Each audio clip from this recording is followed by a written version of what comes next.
Ito yung pangyayari na ayaw nating mangyari sa atin, ang masunugan. Hindi ko alam ang gagawin ko dyan.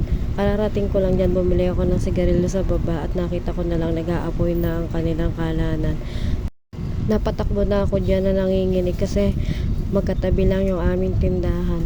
Hindi ko alam kung ano una kong dadamputin sa aking mga paninda. Tas may mga damit pa kami. First time lang na nangyari sa buhay ko to ang may nasusunog. Magkahalong nerbiyos, kaba at panginginig ng buong katawan ko ang nangyayari sa akin. Pagpasok ko ng tindahan, di ko alam kung anong una kong dadamputin sa mga paninda ko. Tapos yung usok nandun ng lahat sa aking tindahan. Sobrang baho ng amoy na hindi mo matitiis na parang masosuffocate yung dibdib ko. Halo-halo na nararamdaman ko dyan. Nerbiyos, tension, kumakabog na yung dibdib ko. Kinakabahan na ako, nag-iisip na ako, paano na lang kung madamay yung tindahan ko, paano na lang yung mga paninda ko, paano na lang yung paghahanap buhay ko, at paano na lang yung pampuhunan ko uli. At doon na ako umiyak na parang sasabog na ang dibdib ko at nanahinikip na siya, na hindi na ako makahinga. Na parang namamanhid na ang ulo ko at unti-unti ko nang nararamdaman ang kamay ko na hindi ko na siya magalaw, naninigas na yung mga daliri ko. Siguro sa sobrang nervous ako kasi ngayon lang nangyari sa talambuhay ko ang ganito at ayan, idinala na nga ako sa ambulansya dyan kasi hindi ko na maigalaw yung mga kamay ko at hindi na ako makahinga dyan at iyak na lang ako ng iyak. At sobrang nakakatakot pala kapag nasa ganito tayong sitwasyon. Ang hirap pala pag nasa ganito kang sitwasyon, hindi mo alam kung ano ang gagawin mo, kung ano uunahin mo.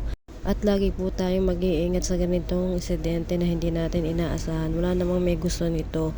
Sabi nga nila, di balik ka ng manakawan, huwag ka lang masunugan. Kasi pag nasunugan ka, lahat-lahat mawawala sa'yo.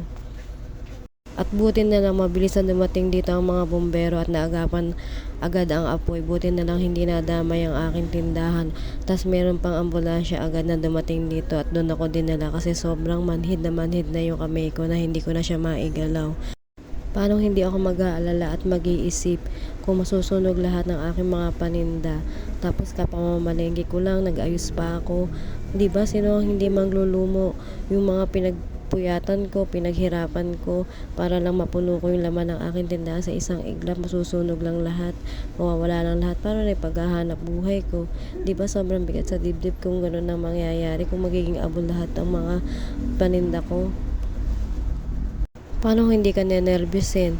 Mag-iisip kung saan ka na naman kukuha ng pampuhunan kung masusunog lahat yung mga paninda ko.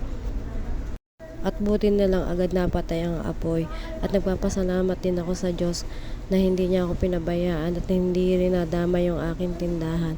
Lord, thank you po na hindi mo pinabayaan yung aking tindahan na masunog lang. Thank you po, Panginoon ko.